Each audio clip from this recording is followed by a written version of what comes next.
വന്ന് പറഞ്ഞ് ഞങ്ങളെ എന്ത് ചെയ്യാൻ പഠിപ്പിക്കണം? പ്രാർത്ഥിക്കാൻ പഠിപ്പിക്കും. അവിടെ നമ്മളൊന്ന് ഓർത്ത് നോക്കി, യേശു എന്തേ പഠിപ്പിച്ചിട്ടുള്ളൂ? പ്രാർത്ഥിക്കാനേ പഠിപ്പിച്ചിട്ടുള്ളൂ. ഞാൻ അതിൻ്റെ തുറമാനമായി പോകുവാൻ വേണ്ടിയാണ് ആഗ്രഹിക്കുന്നത്. എങ്കിലും ആ ഇൻട്രഡക്ഷൻ പോലെ അതങ്ങ് പറഞ്ഞു പോകും. യേശു എന്തേ പഠിപ്പിച്ചിട്ടുള്ളൂ? പ്രാർത്ഥിക്കാനേ പഠിപ്പിച്ചിട്ടുള്ളൂ, അല്ലേ? യേശു പ്രസംഗിക്കാൻ പഠിപ്പിച്ചോ? ഇല്ല.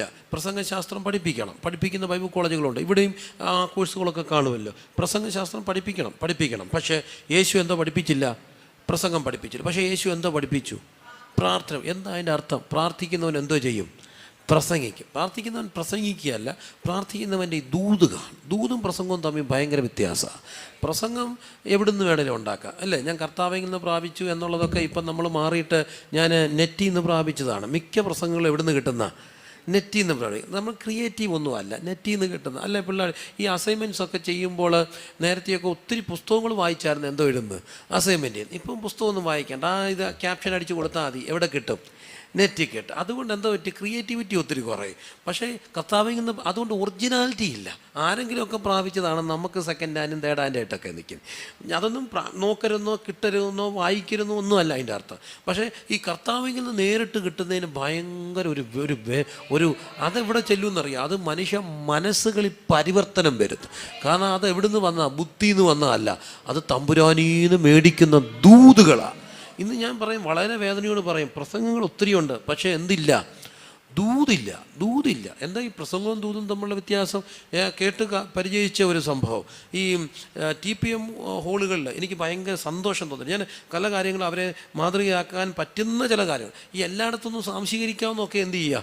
സാംശീകരിക്കുക. അവരുടെ ഒരൊറ്റ കൺവെൻഷന് പോലും ഉപദേശിയുടെ എന്ത് വെക്കത്തില്ല?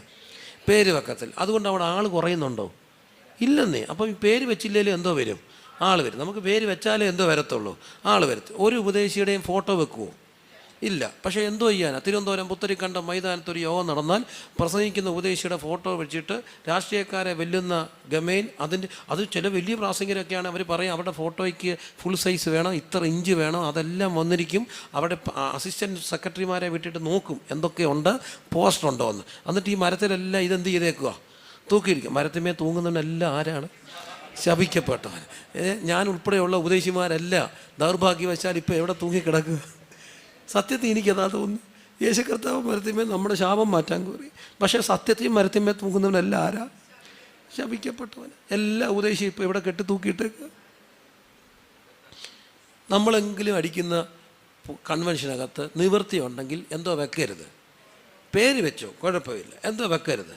എന്തിനാ ഈ ഫോട്ടോ വെക്കുന്നത്? എൻ്റെ ഫോട്ടോ വെക്കാറുണ്ട്. ഞാൻ അവരോട് പറയും വെക്കണം. അവർ പറയും നിർബന്ധമായിട്ട് പാസ്റ്ററെ എല്ലാവരുടെയും വെക്കും. ഞങ്ങൾ പിന്നെ പാസ്റ്ററെ മാത്രം അത് വെക്കാൻ വെക്കാതെ, അല്ല പിന്നെ അവിടെ കോളം ഗ്യാപ്പിടേണ്ടി വരും. അപ്പം പിന്നെ അവരുടെ നിർബന്ധത്തിന് ഞാൻ കൊടുക്കും. പക്ഷേ എനിക്ക് മനസ്സിനകത്ത് യാതൊരു സന്തോഷമില്ലാത്തൊരു കാര്യം, ഞങ്ങൾ നടത്തുന്ന ഒരു കൺവെൻഷനും ഫോട്ടോ വെക്കരുന്നൊരു തീരുമാനം ഞങ്ങൾ കൂടിയെടുത്തു. എന്തിനാ ഫോട്ടോ വെക്കുക? നമ്മുടെ ഈഗോയ്ക്കൊരു സന്തോഷം. ഇത് കാണുമ്പോൾ നമുക്ക് എന്തോ ഉണ്ട്? ഒരു സന്തോഷമുണ്ട്, ഇല്ലേ? ആ സന്തോഷം എവിടെയാണ് നമുക്കുണ്ടാകുന്നത്? നമ്മുടെ ആത്മാവിലാണോ നമ്മുടെ ദേഹിയിലാണോ? ദേഹിയിലുണ്ടാകുന്ന ഒരു സന്തോഷം. അപ്പം ഒരു കാര്യം ഓർക്കുക, ഈ അവനൊരു സ്ഥലത്ത് പ്രസംഗിക്കുന്നവൻ്റെ കയ്യിൽ എന്തോ ഉണ്ട്? പ്രാർത്ഥിക്കുന്നവൻ്റെ കയ്യിൽ എന്തോ ഉണ്ട്? ദൂതുണ്ട്. അപ്പോൾ TPMൻ്റെ കാര്യം പറഞ്ഞപ്പോൾ അത് പറഞ്ഞു. അപ്പോൾ TPMലെ ഉപദേശിമാർ അന്നൊക്കെ പേര് പോലും വെക്കില്ല. അപ്പോൾ ഇവരിങ്ങനെ, ഞാൻ കേട്ടിട്ടുള്ള കാര്യം, ഇത് ഇൻഫർമേഷനാണ്. അവരിങ്ങനെ നിരന്നിരിക്കുമ്പോൾ ചീഫ് പാസ്റ്ററും ചോദിച്ചു, എൻ്റെ കയ്യിലും ദൂതില്ല. പാസ്റ്ററെ തൻ്റെ ദൂതുണ്ടോ? അപ്പോൾ എല്ലാവരും നോക്കുകയാണ്, എന്തോ ഉണ്ടോ? ദൂതുണ്ടോ? അപ്പോൾ ആരുടെയും എന്തോ ഇല്ല, ദൂതില്ല. അപ്പോൾ ഒരു ആൾ പറഞ്ഞു, അവരുടെ അസിസ്റ്റൻ്റ് പാസ്റ്റർമാരെ പഠിക്കുന്നവരാണ് എല്ലാ ജോലിയും ചെയ്യുന്നത്. അപ്പം കൈരിയൊക്കെ കൊടുത്ത് ഒരാൾ അടുപ്പേ കഞ്ഞി വെക്കുന്നുണ്ട്. അയാളുടെ കൈ വേദവസ്ഥ ഇരിപ്പുണ്ട്, കണ്ണിൽ നിന്ന് കണ്ണീരൊഴുകുന്നുണ്ട്. ഒരു സംശയം, അവൻ്റെ കയ്യിൽ എന്തോ ഉണ്ടോയെന്ന്, ദൂതുണ്ടെന്ന്. അപ്പോൾ ഒരാളെ കൊണ്ട് ചോദിച്ചു, സഹോദരാ ദൂതുണ്ടോ? അവൻ പറഞ്ഞു കിട്ടി. അവൻ്റെ കണ്ണ് കരയുകയാണ്. പിന്നെ അടുപ്പേന്ന് ഈ പുക ഉയർന്നിട്ടല്ല, കൈ വേദവസം വായിച്ചുകൊണ്ടിരുന്നപ്പോൾ എന്തോ ദൂത് കത്തുക. അപ്പം ചീഫ് പാസ്റ്റർ പറഞ്ഞു, നേരെ കയറിക്കോ. കാരണം പ്രാർത്ഥിക്കുന്നവൻ്റെ കയ്യിൽ എന്തോ ഉണ്ട്? അടുക്കളയിൽ നിന്ന് അരങ്ങത്ത് കൊണ്ടുവരണമെങ്കിൽ പ്രാർത്ഥിച്ചാൽ മതി. എന്തോ ഉണ്ടാകും? ദൂതുണ്ടാകും. അപ്പം പ്രാർത്ഥിക്കുന്നവൻ്റെ കയ്യിൽ ദൂതുണ്ട്. പ്രാർത്ഥിക്കുന്നവൻ രോഗശാന്തി നടത്തും. ഇന്ന് രോഗശാന്തി ശുശ്രൂഷകരുണ്ട്, ഹീലിംഗ് സ്കൂളുകളുണ്ട്. നല്ല കാര്യം. ഒരു പരിധി വരെ ഇതെല്ലാം അങ്ങ് മാനിഫെസ്റ്റേഷൻസ് ആയിപ്പോയി, അല്ലേ? ഒരു പരിധി വരെ എന്താ അതിന് പറയുന്നത്? ഒരു ഭയങ്കര പെർഫോമൻസ് ആകുകയാണ്. ഒരാളെ കൊണ്ടിരുന്നു, ഈ ഹോസ്പിറ്റലിൽ പോകാൻ എന്തോ ഇല്ല, പൈസ ഇല്ലാത്തതുകൊണ്ട് പ്രാർത്ഥിക്കായിരിക്കും. അപ്പോൾ പിന്നെ എല്ലാവരും കൂടെ പോയിരുന്ന് എന്ത് ചെയ്യും? പ്രാർത്ഥിക്കും 2-3 ദിവസം സൗഖ്യമായിട്ടേ എന്തോ ചെയ്യത്തുള്ളൂ, എഴുന്നേക്കത്തുള്ളൂ. ചിക്കൻ ബോക്സ് വന്നിടത്തും പോയിരുന്നു പ്രാർത്ഥിച്ചു. പക്ഷേ ഇപ്പം നമ്മൾ ചിക്കൻ ബോക്സ് വന്നിടത്ത് നമ്മൾ എന്ത് ചെയ്യത്തില്ല, പോകത്തില്ല. ഞാനും പോകാറില്ല. ഞാൻ പറയുന്ന റീസൺ കുഞ്ഞുങ്ങൾ വീട്ടിലുണ്ടെന്ന്. സത്യത്തിൽ റീസൺ അതൊന്നുമല്ല, എനിക്കെന്തുവാ പേടിയാണ്. പക്ഷേ എൻ്റെ അമ്മ ഉൾപ്പെടെയുള്ള സുവിശേഷകരെല്ലാം തന്നെ ചിക്കൻ ബോക്സ് വന്ന് അവിടെ പോയിരുന്ന് എന്ത് ചെയ്യായിരുന്നു, പ്രാർത്ഥിക്കായിരുന്നു. അവർക്കൊന്നും പിടിച്ചുമില്ല. അതതിൻ്റെ വേറെ രസം. ഇപ്പോൾ ഇതെല്ലാം ഭയങ്കര വിശ്വാസവും പ്രാർത്ഥനയും വിശ്വാസവും എല്ലാം ഇൻ്റർലിങ്ക്ഡാണ്. പ്രാർത്ഥിക്കുക. അപ്പം പ്രാർത്ഥിക്കുന്നവൻ എന്തോ നടത്തും, രോഗസൗഖ്യം നടക്കും. യേശു എന്തോ പഠിപ്പിച്ചില്ല, രോഗശാന്തി ഒന്നും പഠിപ്പിച്ചില്ല. യേശു പഠിപ്പിച്ച ഒറ്റ കാര്യം എന്താണ്, പ്രാർത്ഥിക്കാൻ പഠിപ്പിച്ചു, അല്ലേ? ഞാൻ നിങ്ങളുടെ ശുദ്ധമറ്റ മനസാക്ഷിയെ ഓർപ്പിക്കാൻ എനിക്ക് വളരെ വിഷമം തോന്നിയ ഒരു ദിവസം, ഒരു ക്രൂസൈഡിൽ ഞാൻ നിൽക്കുകയാണ് ഞങ്ങളുടെ സ്ഥലത്ത്. അന്ന് ഈ ക്രൂസൈഡിലൊക്കെ സംഭവിക്കുന്ന ഒരു കാര്യമുണ്ട്.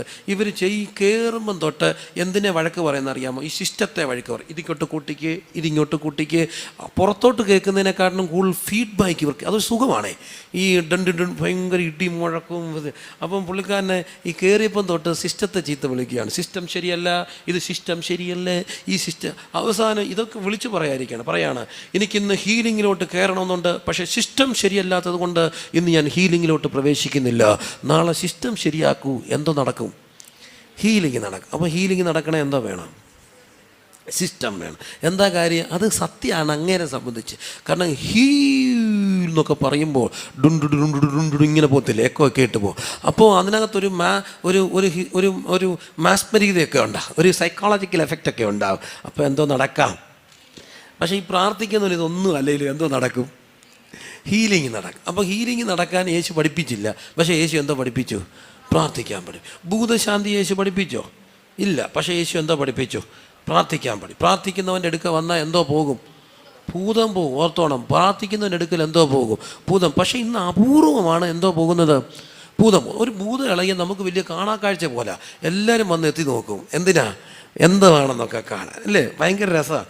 ഈ ഒരു പരിധി വരെ ഞാൻ ശ്രദ്ധിച്ചിട്ടുള്ളൊരു കാര്യം, ഇന്ന് ഇളകുന്ന പല ഭൂതങ്ങളും പോകുന്നില്ല, ശാന്തമാകുന്നുണ്ട്. വീണ്ടും അടുത്ത യോഗത്തിന് ഇതേ ഭൂതം എന്തു ചെയ്യും, വീണ്ടും ഇളകും. ശ്രദ്ധിച്ചോണം, ഭയങ്കര കാര്യമാണ്. എന്താ കാര്യം ചോദിച്ചാൽ ഇത് ഇളകുന്നുണ്ട്, പക്ഷേ എന്തോ ചെയ്യുന്നില്ല, പോകുന്നില്ല. എന്താ പോകാത്തതിൻ്റെ കാര്യം? എന്തോ കുറവാണ്, പ്രാർത്ഥന കുറവാണ്. എൻ്റെ ആലയം എന്തെന്നറിയപ്പെടണം, പ്രാർത്ഥനാലയം എന്നറിയപ്പെടണം. മനസ്സിലാകുന്നുണ്ടല്ലോ? വളരെ സ്നേഹത്തോടെ ചോദിച്ച്, നമ്മുടെ ഹോളുകളിൽ പാവിരിക്കണമെങ്കിൽ തലേദിവസം എന്തോ ചെയ്യുമായിരുന്നു, പ്രാർത്ഥിക്കുമായിരുന്നു. കസേര ഇടുന്നവർ അഭിഷേകം പ്രാപിച്ചവരായിരുന്നു. പായിട്ടിട്ട് കസേര ഇട്ടിട്ട് ഓരോ കസേരയിലും പോയി ഇരുന്ന് പ്രാർത്ഥിക്കുമായിരുന്നു.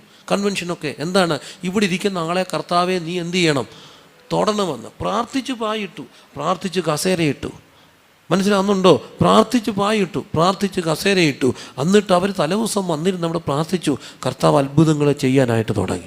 അപ്പം എല്ലാത്തിൻ്റെയും അടിസ്ഥാനം എന്താണ്, പ്രാർത്ഥനയാണ്. അവൻ കർത്താവ് പ്രാർത്ഥിക്കാൻ പഠിപ്പിച്ചു. പ്രാർത്ഥിക്കുന്നവൻ്റെ ദൂതുണ്ട്, പ്രാർത്ഥിക്കുന്നവൻ്റെ പ്രസംഗമുണ്ട്, പ്രാർത്ഥിക്കുന്നിടത്ത് രോഗശാന്തിയുണ്ട്, പ്രാർത്ഥിക്കുന്നവർക്ക് ഭൂതശാന്തിയുണ്ട്, പ്രാർത്ഥിക്കുന്നിടത്ത് അത്ഭുതമുണ്ട്. അപ്പോൾ ഈ കർത്താവ് എന്തോ പഠിപ്പിക്കുകയാണ്, തിരുഗത പ്രകാരമുള്ള പ്രാർത്ഥന. ആ പ്രാർത്ഥനയെക്കുറിച്ചാണ് നമ്മൾ തുറന്നുള്ള വാക്യങ്ങളിൽ കാണും. അവനൊരു സ്ഥലത്ത് പ്രാർത്ഥിച്ചുകൊണ്ട് ശിഷ്യന്മാർ അവൻ്റെ അടുക്കൽ വന്നു. യേശു അവരെ എന്ത് ചെയ്യാൻ പഠിപ്പിച്ചു, പ്രാർത്ഥിക്കാൻ പഠിപ്പിച്ചു. അപ്പോൾ മക്കളെ പ്രാർത്ഥിക്കാൻ പഠിപ്പിക്കേണ്ട, നമ്മൾ പ്രാർത്ഥിച്ചാൽ മതി, അവരെന്തോ പഠിച്ചോളും, പ്രാർത്ഥിക്കാൻ പഠിക്കും. കാരണം അവർക്കറിയാം പ്രതിസന്ധികളുടെ ആശ്രയമാണ് ഈ പ്രാർത്ഥനയെന്ന്. ഹല്ലേലൂയ. പ്രാർത്ഥിക്കാൻ പഠിക്കും. എന്നിട്ട് യേശു പറഞ്ഞു, സ്വർഗസ്ഥനായ ഞങ്ങളുടെ പിതാവേ, ഞങ്ങളുടെ പിതാവ്. എന്താണ് ഈ ഞങ്ങൾ എന്നുള്ള വാക്കിൻ്റെ അർത്ഥം?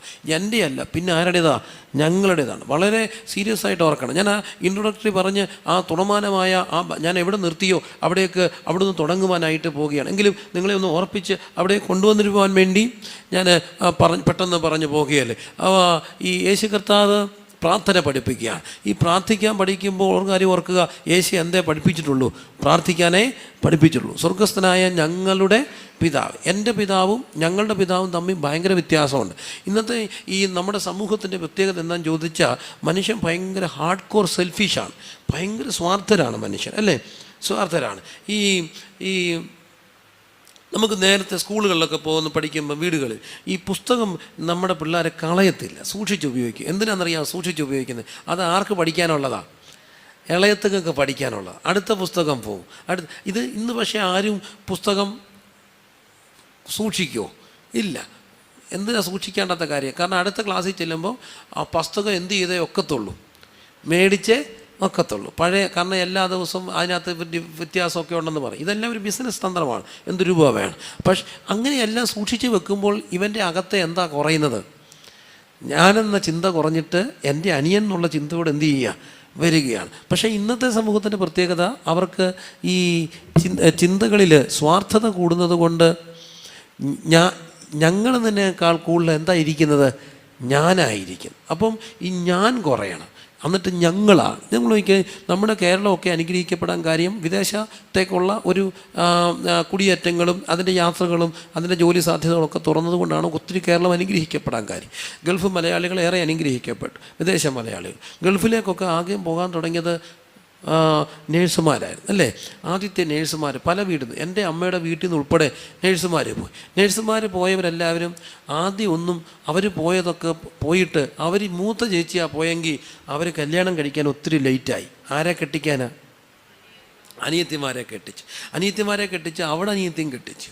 അപ്പം നാട്ടുകാരെല്ലാം പറഞ്ഞ് ഇവളെ വെച്ചോണ്ടിരിക്കുക എന്തോ പോലെ. കേട്ടിട്ടില്ലേ? കറവ പശുവിന് പകരം നിർത്തിയേക്കുക. കറവ് പശു എന്ന് പറഞ്ഞാൽ അവൾ പൈസ കൊടുക്കും. അതിന് അവൾ അങ്ങനെയുള്ള ചേച്ചിമാരൊക്കെ 38 വയസ്സായപ്പോഴാണ് എന്തോ ചെയ്തത്? കെട്ടിയത്. സത്യത്തിൽ അവർ കറവ് പശുവാക്കിയതാണോ, കറവ് പശു പോലെ നിന്നതാ. എന്തിനാണെന്നറിയാമോ? ഒരുത്തങ്ങനെ കല്യാണം കഴിച്ചാൽ 5 പൈസ അവൻ എവിടെ കൊടുക്കാൻ സമ്മതിക്കത്തില്ല, അവിടെ വീട്ടിൽ കൊടുക്കാൻ സമ്മതിക്കത്തില്ല. അത് മിക്ക ഭർത്താക്കന്മാർക്കും ഭയങ്കര ഈഗോയാണ്, അവർ സമ്മതിക്കത്തില്ല.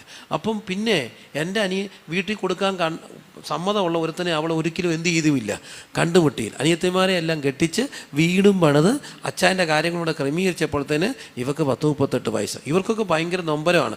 എന്നിട്ട് ഈ അനിയത്തി മോടെ കല്യാണം വന്നപ്പോൾ ഒരു കാര്യം പോലും ആരോട് പറഞ്ഞില്ല, ചേച്ചിയോട് പറഞ്ഞു. അവർക്ക് ചങ്ക് പൊട്ടിപ്പോ. എന്നാ കാര്യം എന്നറിയാമോ? ഇടി നിന്നെ വളർത്തിയത് ഞാനാ, നിനക്ക് വേണ്ടി ഞാൻ എൻ്റെ വർഷം എത്ര കളഞ്ഞു. എന്നിട്ടും പറഞ്ഞില്ല. അതൊക്കെ നൊമ്പരം ഉണ്ടാക്കുന്ന കാര്യം.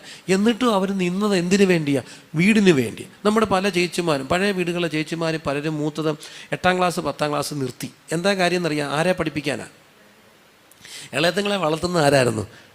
മൂത്തമാരാ. ഇതെന്താ പറ്റുന്നത്? അവർ ജീവിതം ഹോമിക്കുക. അവളെല്ലാം കാണുന്നത് ഞാനല്ല, പിന്നെ ആരാ? ഞങ്ങളാണ്. നമ്മുടെ ഏറ്റവും വലിയ തടസ്സം എന്താണ്? ഞാനാണ്. ആ ഞാൻ തകർന്നാൽ മാത്രമേ ദൈവഹിതപ്രകാരം പ്രാർത്ഥിക്കാനൊക്കത്തുള്ളൂ. അപ്പം